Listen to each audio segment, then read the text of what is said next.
بسم اللہ الرحمن الرحیم لقد كان لكم في رسول الله أسوة حسنة لمن كان يرجو الله واليوم الآخر وذكر الله كثيرا.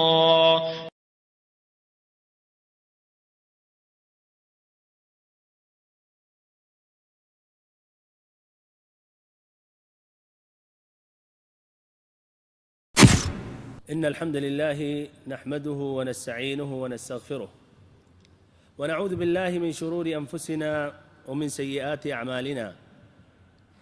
من يهده الله فلا مضل له ومن يضلل فلا هادي له، وأشهد أن لا إله إلا الله وحده لا شريك له، وأشهد أن محمدًا عبده ورسوله. أما بعد، اللهم علمنا ما ينفعنا وانفعنا بما علمتنا وزدنا علما نافعا وعملا صالحا یا رب العالمین. محترم بھائیوں، معزز ساتھیوں، عزیز اور پیارے بچوں اور ہماری ماؤں اور بہنوں، میں نے سابقہ درس میں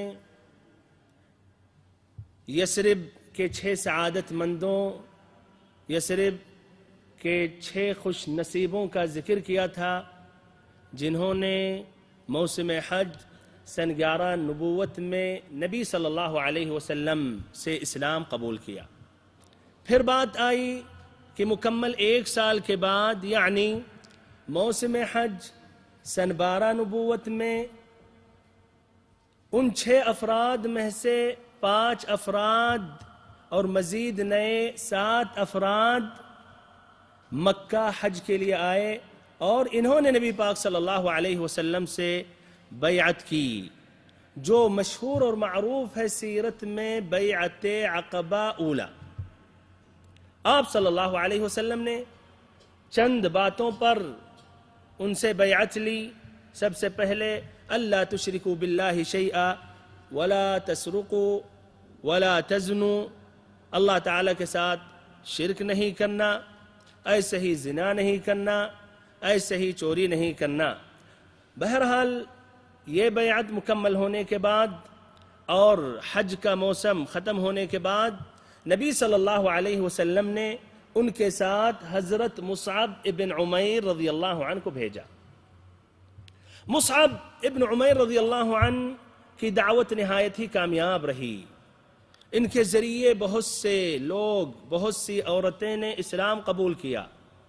بلکہ ان کی دعوت کی ایک اہم کامیابی یہ تھی کہ اوس کے 2 سرداروں نے اسلام قبول کیا، یعنی حضرت اسید ابن حضیر رضی اللہ عنہ اور حضرت سعد ابن معاذ رضی اللہ عنہ. اور یہ واقعہ میں نے ذکر کیا تھا اور بات پہنچی تھی کہ حضرت اسید ابن حضیر رضی اللہ عنہ نے تو اسلام قبول کر لیا، اور پھر واپس جب گئے حضرت سعد ابن معاذ کے پاس تو انہوں نے ایک حیلہ اپنایا جس کے بنا پر دوڑتے ہوئے سعد ابن معاذ یہاں مصعب ابن عمیر اور اسعد ابن زرارہ رضی اللہ عنہم کے پاس پہنچے. جب یہ حقیقت واضح ہو گئی سعد ابن معاذ رضی اللہ عنہ کو کہ اسید ابن حضیر نے ایسے ہی ایک حیلہ اپنایا تھا اور ان کا مقصد یہ تھا کہ وہ یہاں آئیں تاکہ مصعب ابن عمیر رضی اللہ عنہ کی بات سن لیں، تو غصے میں کہنے لگے اپنے خالہ زاد بھائی اسعد ابن زرارہ سے کہ اے ابو امامہ، اگر ہمارے اور آپ کے درمیان رشتہ داری کا مسئلہ نہیں ہوتا تو آپ ہم سے یہ امید نہیں رکھتے، نہ آپ یہ جرأت کرتے، نہ آ کہ ہمارے محلے میں ایسی باتیں کرتے جو ہم پسند نہیں کرتے ہیں، جس کو ہم گوارا نہیں کرتے ہیں. بہرحال مصعب بن عمیر رضی اللہ عنہ نے ان سے نہایت ہی ادب اور نہایت ہی اچھے اخلاق کے ساتھ پیش آتے ہوئے کہا کہ اگر آپ تشریف لائیں اور ہمارے ساتھ بیٹھیں، پھر ہماری بات سنیں، اگر بات پسند ہے تو قبول کر لیں، اور اگر بات پسند نہیں ہے تو ہم آپ کو ایسی بات نہیں سنائیں گے جس میں آپ کو تکلیف ہو، ہم آپ سے ناپسندیدہ بات کو دور رکھیں گے۔ انہوں نے جب یہ بات سنی اور ان کا یہ اخلاق جب دیکھا تو انہوں نے کہا انصفتا، آپ نے عدل و انصاف کی بات کہی، اور وہاں بیٹھ گئے اور مصعب بن عمیر رضی اللہ عنہ کی بات سننے لگے۔ مصعب بن عمیر رضی اللہ عنہ نے قرآن مجید کی تلاوت کی، اسلام کی طرف دعوت دی، بات کر ہی رہے تھے کہ مصعب ابن عمیر رضی اللہ عنہ کی بات میں اس قدر تأثیر تھی، اور کیوں نہ ان کی بات میں تأثیر ہو جب وہ بات قرآن مجید کی روشنی میں ہو رہی ہے اور نبی پاک صلی اللہ علیہ وسلم کے اقوال پیش کیے جا رہے ہیں۔ سعد ابن معاذ رضی اللہ عنہ کے چہرے پر چمک دمک آنے لگی، اور اسلام قبول کرنے سے پہلے بات واضح ہو گئی کہ اسلام میں داخل ہونے والے ہیں۔ بہرحال جب بات مکمل ہو گئی تو انہوں نے کہا اچھا یہ بتائیں، اگر کوئی اس دین میں داخل ہونا چاہے تو اس کو کیا کرنا چاہیے؟ تو انہوں نے کہا کہ غسل کر لیں، کپڑے صاف کر لیں، اور حق کی شہادت دیں، اور 2 رکعت نماز پڑھ لیں۔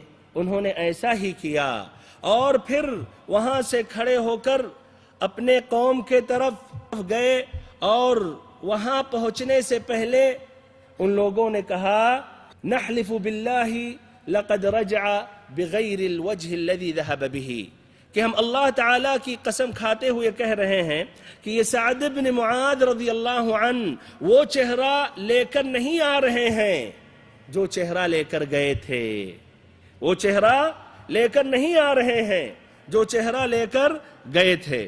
پھر وہاں کھڑے ہو کر کہنے لگے کہ اے بنو عبد الاشہل کے لوگوں، تم لوگوں کے اندر ہمارا معاملہ کیسا ہے؟ یعنی تم لوگوں کا ہمارے متعلق کیا گمان ہے، کیا خیال ہے؟ تو انہوں نے کہا کہ آپ ہمارے سردار ہیں اور ہم میں اچھی سوجھ بوجھ رکھنے والے ہیں، اور آپ ہم میں سب سے بہتر بابرکت پاسبان ہیں۔ تو انہوں نے کہا تب یہ بات سن لو کہ تمہارے تمام مردوں سے اور تمہاری تمام عورتوں سے ہماری بات چیت حرام ہے جب تک نہ اللہ اور اس کے رسول صلی اللہ علیہ وسلم پر ایمان لاؤ۔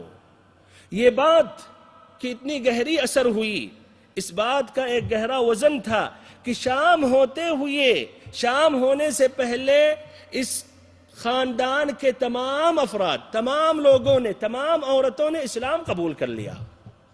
صرف ایک شخص جس کا نام تھا اسیرم، عمرو بن ثابت ابن وقش، اس نے اسلام قبول نہیں کیا، لیکن کچھ سال کے بعد غزوہ احد میں جس دن جنگ شروع تھی اسی دن اسلام قبول کیا، اور اسلام قبول کرنے کے بعد ابھی فرصت ملی ہی نہیں کہ 2 رکعت نماز پڑھ لے یا ایک سجدہ کر لے اللہ تعالیٰ کے لیے، میدان جنگ میں اترے اور وہیں بعد میں جا کر لڑتے لڑتے اللہ کے راستے میں شہید ہو گئے۔ آپ صلی اللہ علیہ وسلم نے فرمایا عمل قلیلا واجر کثیرا، کہ عمل کم کیا لیکن ثواب بہت ہی زیادہ اس کو ملا۔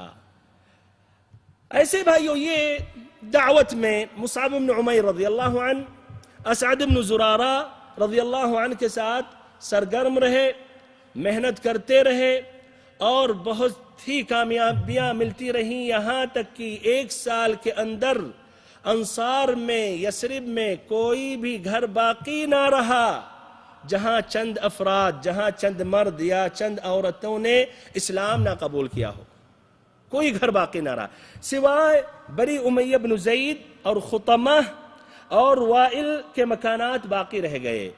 اس کی وجہ یہ تھی کہ ان میں ایک شاعر تھا جس کا نام ابو قیس ابن اسلت تھا، اور اس کی بات نہیں کاٹتے تھے، اسی کے تابع تھے، اسی کی بات مانتے تھے، تو اس کی وجہ سے انہوں نے بھی اسلام نہیں قبول کیا، بہت ہی تاخیر ہوئی، اور انہوں نے جا کے پھر بعد میں جنگ خندق میں یعنی سن 5 میں اسلام قبول کیا۔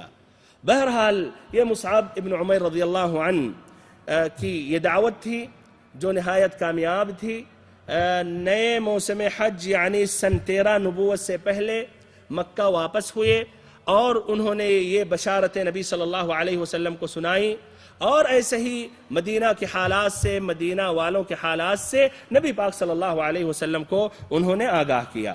ہمارے بھائیوں، سابقہ درس میں جو بات آئی تھی اور پھر اب تک میں نے جو بات کی، ان میں جو فائدے ہیں اور نصیحتیں ہیں، عبرتیں ہیں، وہ ذکر کر رہا ہوں۔ پہلا فائدہ، پہلا سبق یہ ہے کہ کامیابی، ایسے ہی نصر اور فتح اللہ رب العزت سے کبھی کبھی اچانک آ جاتی ہے، جو انسان کو گمان بھی نہیں ہوتا ہے، نہ اس کے بارے میں امید رکھتا ہے۔ کب آ جائے، کس وقت آ جائے، کس جگہ پر آ جائے، یہ اللہ تعالیٰ بہتر جانتا ہے۔ یہ فائدہ کہاں سے ہم اخذ کرتے ہیں؟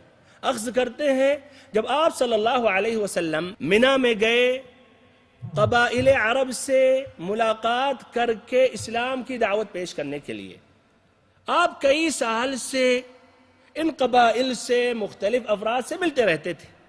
اس سال بھی یعنی سن 11 نبوت میں آپ مدینہ کے 6 افراد سے ملے، مدینہ کے 6 افراد سے ملے، ان تک پہنچے، ان پر بھی آپ نے اپنی دعوت پیش کی۔ شاید آپ کو یہ توقع نہ تھا کہ یہ لوگ سبھی کے سب مسلمان ہو جائیں گے، لیکن دیکھیے کامیابی کس طرح آئی۔ غور کریں کس طرح انہوں نے اسلام قبول کر لیا۔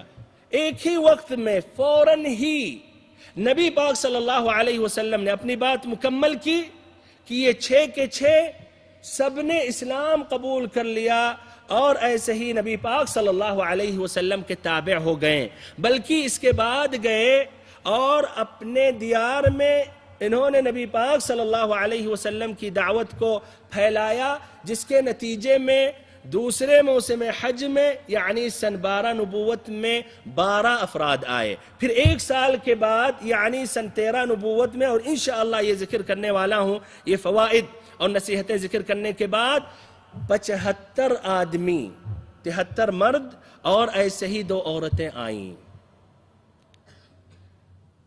تو ہمارے بھائیوں، ہمیں اللہ رب العزت پر حسن ظن رکھنا چاہیے، ہمیں اپنا کام کرنا چاہیے، کوشش کرنی چاہیے، اللہ تعالیٰ کا پیغام دوسروں تک پہنچاتے رہنا چاہیے۔ دوسرا فائدہ یہ ہے کہ ہم غور کریں، نبی پاک صلی اللہ علیہ وسلم نے جو بیعت لی تھی ان صحابہ کرام سے، پہلی شرط کیا تھی؟ پہلی شرط کیا تھی بھائیو؟ اللہ تشرکوا باللہ شیئا، کہ اللہ تعالیٰ کے ساتھ کسی کو ذرا بھی شریک نہیں ٹھہرانا، یہ پہلی شرط تھی۔ پھر اس کے بعد زنا نہیں کرنا، چوری نہیں کرنا، یہاں تک کہ اولاد کا قتل نہیں کرنا، یہ تمام چیزوں سے مقدم کیا؟ شرک نہیں کرنا، بلکہ ہماری بات بھلائی میں ماننا، اس کو بھی آپ نے مؤخر کیا۔ سب سے پہلی شرط یہ تھی کہ اللہ تعالیٰ کے ساتھ کسی کو شریک نہیں کرنا۔ ہمارے بھائیو، اس طرح آپ غور کریں کہ یہ مسئلہ کتنا مہم ہے۔ بلکہ بھائیو، شرک سے روکنا اور توحید کی طرف دعوت دینا، یہ نبی پاک صلی اللہ علیہ وسلم اور تمام انبیاء کرام کی دعوت اللہ کا خلاصہ ہے اور لب لباب ہے۔ اللہ رب العزت نے فرمایا، وَمَا أَرْسَلْنَا مِن قَبْلِكَ مِن رَّسُولٍ إِلَّا نُوحِي إِلَيْهِ أَنَّهُ لَا إِلَهَ إِلَّا أَنَا فَاعْبُدُونِ، کہ ہم نے آپ صلی اللہ علیہ وسلم سے پہلے جتنے بھی رسول بھیجے، سب کی طرف ہم نے وحی کی، لا الہ الا انا، میرے سوا کوئی بھی معبود برحق نہیں ہے، تو میری ہی عبادت کرو۔ ہمارے بھائیوں، اور اس مسئلے میں تساہل، اس مسئلے میں لاپرواہی، اس مسئلے میں درگزر کرنا دعات اللہ سے یہ مقبول نہیں ہے۔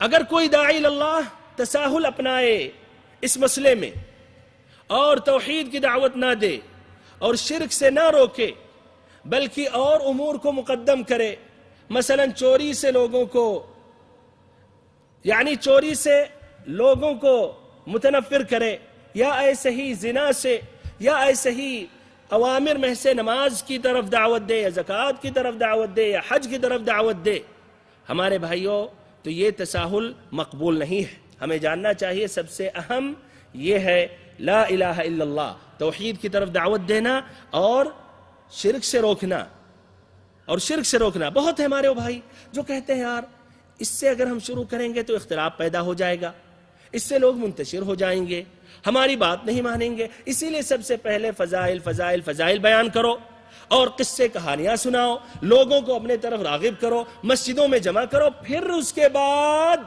توحید کی طرف دعوت دو اور شرک سے روکو۔ ہمارے بھائیوں، انبیاء کرام کا ایسا منہج نہیں تھا، وہ اس مسئلے میں واضح تھے۔ کیوں واضح تھے؟ اس لیے کہ بھائیوں شرک کا مسئلہ نہایت ہی خطرناک ہے۔ اگر کسی کی موت شرک پر ہوئی تو ہمیشہ کے لیے جہنم میں ہے۔ فرمایا رب العزت نے ان اللہ لا یغفر ان یشرک بہ ویغفر ما دون ذلک لمن یشاء۔ اللہ رب العزت بے شک شرک کرنے والے کو کبھی بھی ہرگز معاف نہیں کرے گا، اور شرک کے علاوہ جتنے بھی گناہ ہیں اللہ تعالیٰ چاہے جس کے لیے معاف کر سکتا ہے۔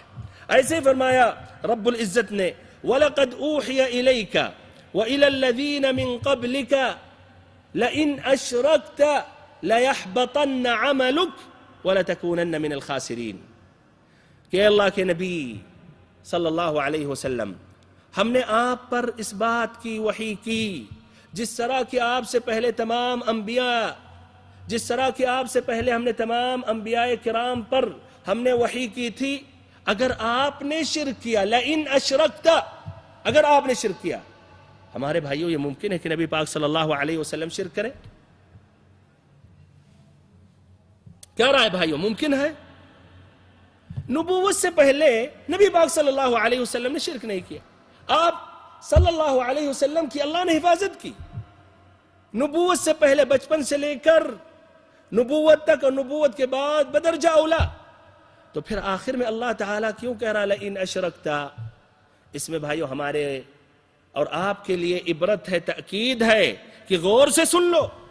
اگر یہ نبی اکرم، نبی اطہر، سید الاولین والآخرین، قائد الانبیاء والمرسلین، حبیب رب العالمین بھی اگر شرک کریں جبکہ ناممکن ہے تو ان کا پورا عمل ضائع ہو جائے گا۔ لئن اشرکت لیحبطن عملک، آپ کا پورا عمل ضائع ہو جائے گا۔ وَلَتَكُونَنَّ مِنَ الْخَاسِرِينَ، اور قیامت کے دن آپ کا شمار ان میں ہوگا جو خسارے میں ہوں گے، جو گھاٹے میں ہوں گے، جو نقصان میں ہوں گے، جو جنت سے محروم رہیں گے اور جہنم میں جائیں گے۔ تیسرا فائدہ بھائیو یہ ہے کہ ہم ذرا غور و فکر کریں۔ وہ 6 افراد جو مدینہ سے آئے تھے، وہ خوش نصیب، سعادت مند مدینہ والے 6 افراد جو آئے تھے، انہوں نے اسلام قبول کیا۔ وہ اسلام قبول کرنے کی وجہ کیا تھی؟ سبب کیا تھا؟ یہودیوں سے یہ بات سنتے تھے کہ ایک نبی کا زمانہ آ گیا، یعنی ان کے پاس پہلے سے علم تھا۔ اس طرح بھائیو غور و فکر کریں، علم اور معرفت کی کتنی اہمیت ہے۔ علم اور معرفت کی بنا پر ان لوگوں کو ہدایت ملی، تو ایسے ہی بھائیو ہمیں بھی چاہیے کہ ہم علم حاصل کریں، معرفت حاصل کریں، اور اس میں زیادہ سے زیادہ ہم محنت کریں۔ اور ایسے ہی یاد رکھیں کہ عبادت کرنے سے پہلے علم کا اہتمام ہونا چاہیے، ایسے ہی دعوت اللہ سے پہلے علم کا اہتمام ہونا چاہیے۔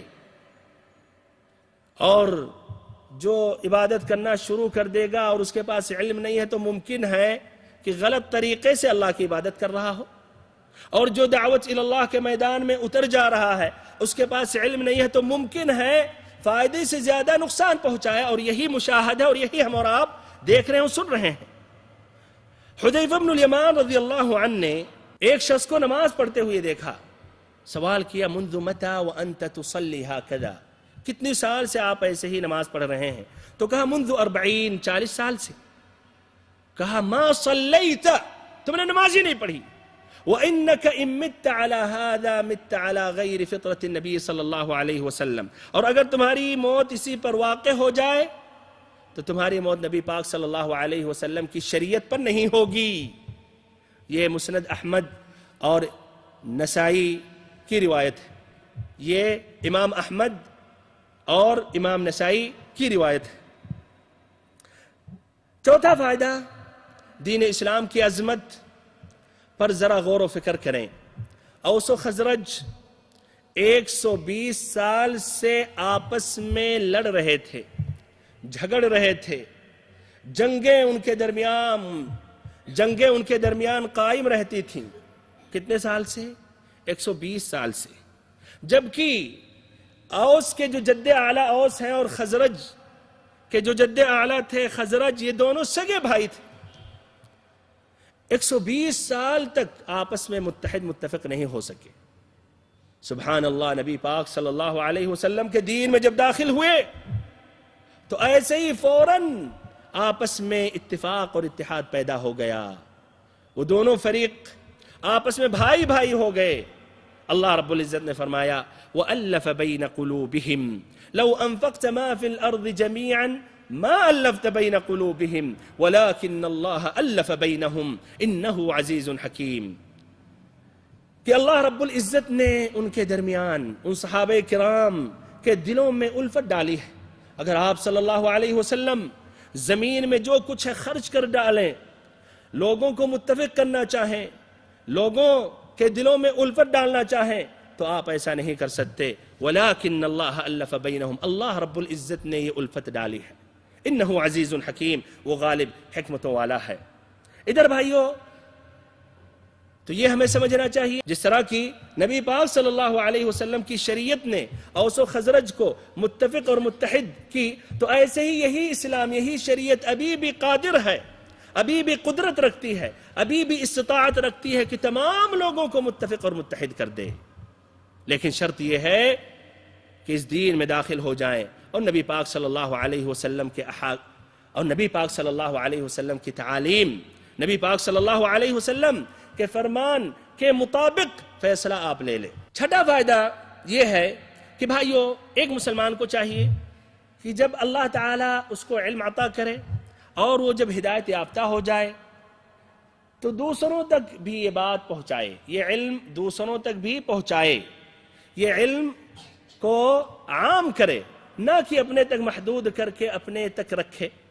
آپ غور و فکر کریں، وہ 6 افراد جنہوں نے اسلام قبول کیا، جانے کے بعد وہ دین کی طرف دعوت دیتے رہے، جس کے نتیجے میں دوسرے سال 12 لوگ آئے، یعنی 7 نئے لوگ آئے۔ تو بھائیو، ہمیں بھی چاہیے کہ ہم جب حق بات سنیں تو ہم یہ حق کا پیغام کریں، گھروں میں، اسکولوں میں، اپنے آفسوں میں، روڈوں میں، دوستوں میں، سبھی میں۔ نمبر 7واں فائدہ اس سے واضح ہوتا ہے کہ دعات اللہ کو مختلف جگہوں پر بھیجنا چاہیے، دین کی طرف دعوت دینے کے لیے، لوگوں کو سکھانے کے لیے، جس طرح کہ نبی پاک صلی اللہ علیہ وسلم نے مصعب ابن عمیر رضی اللہ عنہ کو بھیجا تھا۔ اور ادھر آپ غور کریں، یا ادھر یہ 2 باتیں ضروری سمجھیں۔ پہلی بات یہ ہے کہ ضروری نہیں ہے کہ ایک جماعت ہی نکلے دعوت اللہ کے لیے۔ آپ صلی اللہ علیہ وسلم نے کتنے صحابی کو بھیجا تھا؟ ہاں بھائیو، کتنے صحابہ کو بھیجا؟ مدینہ والوں کے ساتھ کتنے صحابہ کو بھیجا؟ ہاں، ایک۔ ان کا کیا نام تھا؟ مصعب بن عمیر۔ ان کے ساتھ ابو بکر بھی تھے، عمر بھی تھے، عثمان تھے، علی تھے، اور تھے نہیں۔ تو ادھر بھائیو، ہمیں یہ سمجھنا چاہیے کہ ایک داعی بھی کافی ہے، اگر وہ اکیلے نکل رہا دعوت اللہ کے لیے تو کافی ہے، ضروری نہیں ہے جماعت۔ جس طرح کی کچھ جماعتیں کہتی ہیں اور انہوں نے ایک عقیدہ، ایک اصول بنایا ہے، اسی اصول کے تحت وہ اکیلے بلکہ 2 افراد بھی اگر نکلتے ہیں تو معیوب سمجھتے ہیں، برا سمجھتے ہیں، اور سمجھتے ہیں کہ انہوں نے شریعت کی مخالفت کی، اور بلکہ گمراہ بھی سمجھتے ہیں۔ دوسری بات بھائیو، آپ صلی اللہ علیہ وسلم نے کون سے صحابی کا انتخاب کیا؟ مصعب بن عمیر۔ یہ بھی جلدی مسلمان ہوئے تھے، سن 11 نبوت میں اسلام قبول کیے تھے، ابھی اسلام قبول کیا اور ساتھ میں بھیج دیا جائیے داعی بن گئے آپ؟ نہیں، یہ بھائیوں سابقین اولین میں سے تھے، پرانے صحابی تھے جنہوں نے قرآن سیکھا، جنہوں نے نبی پاک صلی اللہ علیہ وسلم کی باتیں سنی، اور آپ صلی اللہ علیہ وسلم کے حلقے میں برابر آتے رہتے تھے، اٹھتے بیٹھتے رہتے تھے، آپ صلی اللہ علیہ وسلم سے استفادہ کرتے تھے۔ تو آپ صلی اللہ علیہ وسلم نے ایک جلیل القدر، ایک عالم، ایک فقیہ صحابی کو بھیجا۔ تو دعوت اللہ کے لیے ایسے ہی اہل علم کو جاننا چاہیے، نہ کہ جاہلوں کو جانا چاہیے، جو ابھی 24 گھنٹہ بھی نہیں ہوا ان کو ہدایت ملی، ایک داعی بن گئے، مبلغ بن گئے۔ ایسے بھائیو، 8واں فائدہ یہ ہے مصعب بن عمیر رضی اللہ عنہ کی فضیلت، مصعب ابن عمیر رضی اللہ عنہ کی منقبت واضح اور ظاہر ہے۔ اب اس کے بعد بھائیوں ہم دوسری بیعت عقبہ کا ذکر کر رہے ہیں۔ ہمارے بھائیوں، یہ دوسری بیعت عقبہ نبی پاک صلی اللہ علیہ وسلم کی سیرت کا ایک عظیم الشان، ایک عظیم واقعہ تھا، بلکہ اسلامی تاریخ کا ایک عظیم حادثہ تھا، جس سے بھائیوں مدینہ کی طرف ہجرت کا دروازہ کھلا صحابہ کرام کے سامنے، بلکہ پھر آپ صلی اللہ علیہ وسلم نے بھی ہجرت کی۔ اسی بیعت عقبہ ثانیہ کے بعد مسلمانوں کی پہلی حکومت قائم ہوئی۔ یہی بیعت عقبہ ثانیہ کے بعد فتوحات شروع ہوئے، غزوہ بدر الکبریٰ یہ پیش ہوا، یہ جنگ ہوئی جس میں اللہ تعالیٰ نے فتح اور کامیابی نبی پاک صلی اللہ علیہ وسلم اور صحابہ کرام کو عطا کی۔ یہی بیعت عقبہ کے بعد وہ اہم حادثے اور اہم نتائج پیش آئے، جس سے اسلام کی دعوت دنیا کے ہر گوشے، دنیا کے ہر خطے میں پہنچی، مشرق میں، مغرب میں، شمال اور جنوب میں۔ ہمارے بھائیوں، یہ دوسری بیعت عقبہ یہ کب واقع ہوئی، اس کی تفصیل کیا ہے، اس بیعت کی دفعات کیا ہیں، انشاءاللہ یہ تمام باتیں ذکر کروں گا۔ موسم حج سن 13 نبوت میں، موافق جون سن 622 عیسوی میں، مدینہ سے یثرب سے 70 سے زیادہ مسلمان حج کے لیے مکہ آئے، اور ان کے ساتھ وہ مشرکین بھی تھے جو اب تک اسلام نہیں قبول کیے تھے، وہ بھی حج کے لیے آئے تھے۔ یہ مسلمان ان مشرکوں کے ساتھ بھی شامل تھے۔ یہ راستے ہی میں کہنے لگے یا مدینہ ہی میں کہتے تھے، حتی متی نترک رسول اللہ صلی اللہ علیہ وسلم یطوف ویطرد فی جبال مکہ ویخاف، ہم کب تک نبی پاک صلی اللہ علیہ وسلم کو مکہ کی پہاڑوں میں چکر کاٹنے، ٹھوکریں کھاتے اور خوف زدہ کیے جاتے چھوڑے رہیں گے؟ بہرحال یہ لوگ مکہ پہنچے، خفیہ طور پر نبی پاک صلی اللہ علیہ وسلم سے انہوں نے رابطے قائم کیے، جس کے نتیجے میں یہ اتفاق ہوا، یہ بات کی تجویز ہوئی، یہ بات پیش ہوئی کہ اوسط ایام التشریق، یعنی ایام تشریق کی درمیانی دن میں، ایام تشریق کے درمیانی دن یعنی 12 ذی الحجہ، ایام التشریق 3 ہیں، 11 12 13، تو ایام التشریق کے درمیانی دن میں یعنی 12 ذی الحجہ کو منی میں جمرہ اولا یعنی عقبہ کے پاس جو گھاٹی ہے، وہاں رات کی تاریکی میں بالکل خفیہ طور پر ہوگا۔ یہ اتفاق ہوا کہ یہاں جا کر یہ جمع ہوں گے۔ اب بھائیو، کعب بن مالک رضی اللہ عنہ یہ بھی شامل تھے، یہ بھی ان مسلمانوں کے ساتھ آئے تھے۔ انہوں نے اس کی کچھ تفصیل ذکر کی، کہا ہم لوگ حسب موعد اور حسب دستور ہم وہاں پہنچے، یا حسب دستور ہم لوگ اس رات میں یعنی 12 ذی الحجہ جو 13 ذی الحجہ کی رات تھی، وہاں ہم حسب دستور اپنے ڈیروں پر جا کر سو گئے۔ ادھر مشرک بھی تھے، وہ بھی غیر مسلمان تھے، ان کے ساتھ ہم سو گئے۔ جب رات کی 1/3 گزری تو ہم آہستہ آہستہ خفیہ طور پر وہاں سے نکلے، ہم نے نکلنا شروع کی نہایت ہی خاموشی کے ساتھ کہ کسی کو احساس تک نہ ہو، بلکہ اس طرح ہم لوگ وہاں سے نکلے جس طرح کی چڑیا گھونسلے سے سکڑ کر نکلتی ہے۔ المہم آہستہ آہستہ ایک ایک ہو کر وہ سبھی لوگ وہ مقام اس جگہ پر پہنچ گئے جس جگہ کا اتفاق پہلے سے ہو گیا تھا۔ اب یہ لوگ وہاں پہنچے، ان کی تعداد 75 تھی، 73 مرد تھے اور 2 عورتیں۔ ایک عورت کا نام ام عمارہ نصیبہ بنت کعب، اور دوسری عورت کا نام تھا ام منیع اسماء بنت عمرو۔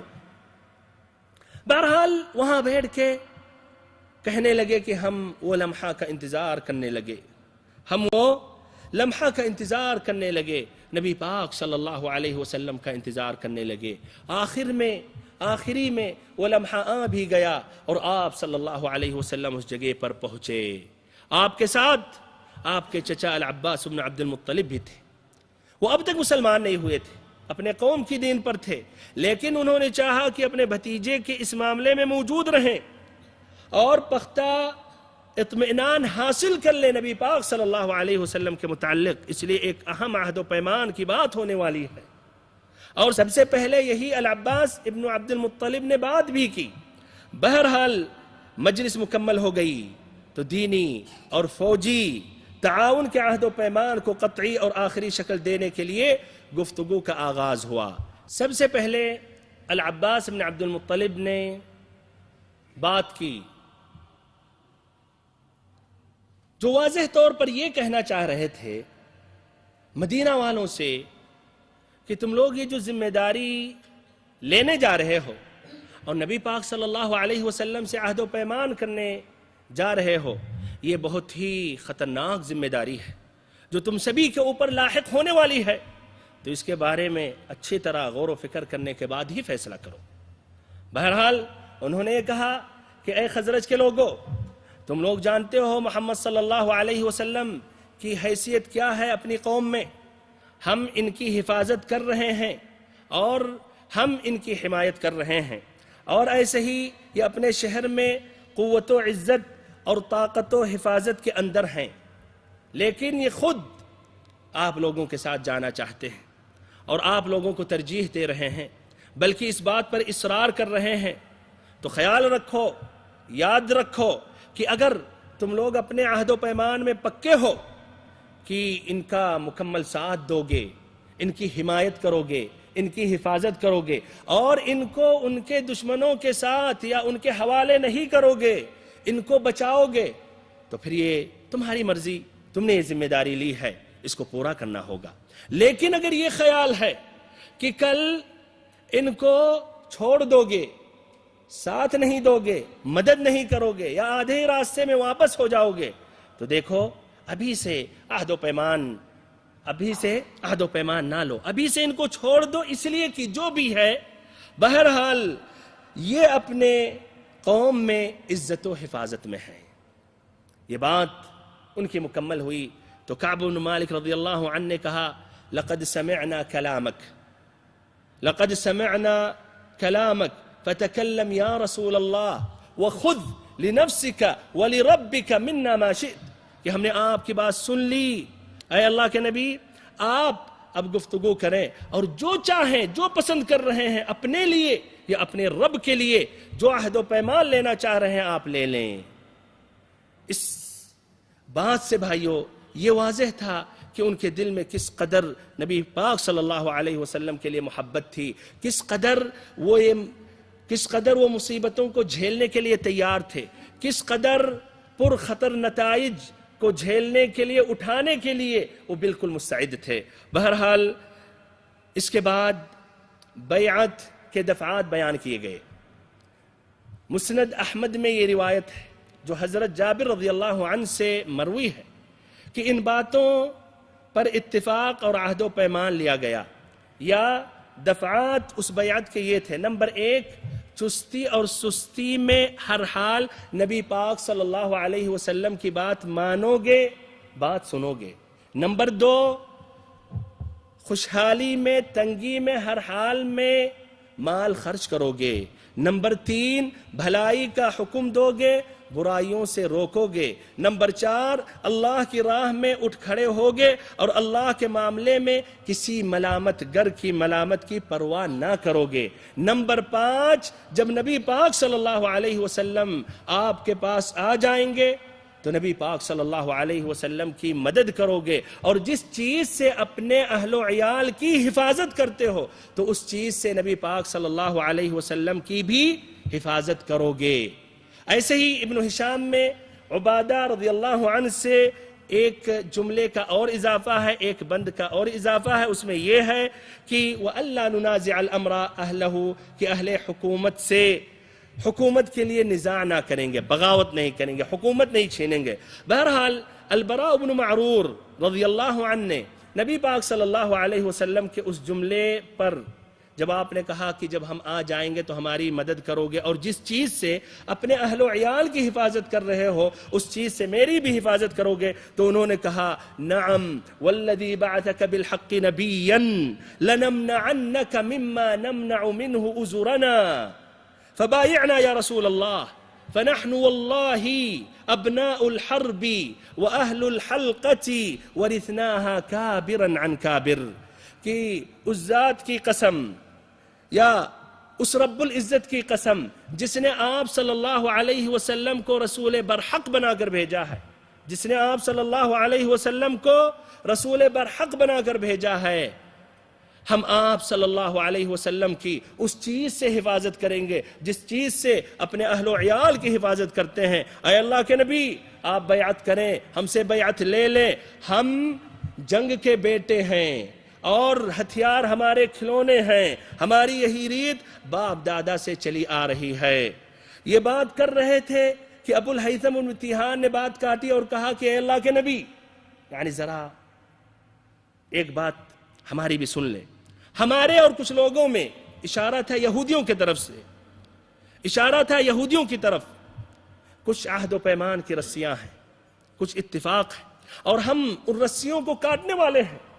تو ایسا نہ ہو کہ ہم ان رسیوں کو کاٹ دیں اور پھر کل آپ کو جب اللہ تعالیٰ غلبہ عطا کر دے، آپ کو غلبہ عطا کر دے اور آپ کو اللہ تعالیٰ مخالفین پر غالب کر دے، تو آپ ہم کو چھوڑ کے اپنے شہر اپنے علاقے میں چلے جائیں، ہمیں چھوڑ کر آپ اپنے شہر چلے جائیں۔ تو آپ صلی اللہ علیہ وسلم اس بات پر مسکرا پڑے، مسکرانے لگے، اور آپ نے کہا بل الدم الدم والہدم الہدم انا منکم وانتم منی احارب من حاربتم واسالم من سالمتم، کہ نہیں بلکہ آپ لوگوں کا خون میرا خون، آپ لوگوں کی بربادی میری بربادی، آپ مجھ سے ہیں اور میں آپ میں سے ہوں، میں آپ سے ہوں اور آپ مجھ سے ہیں، جس سے آپ جنگ کریں گے اس سے میں جنگ کروں گا، جس سے آپ صلح کریں گے اس سے میں صلح کروں گا۔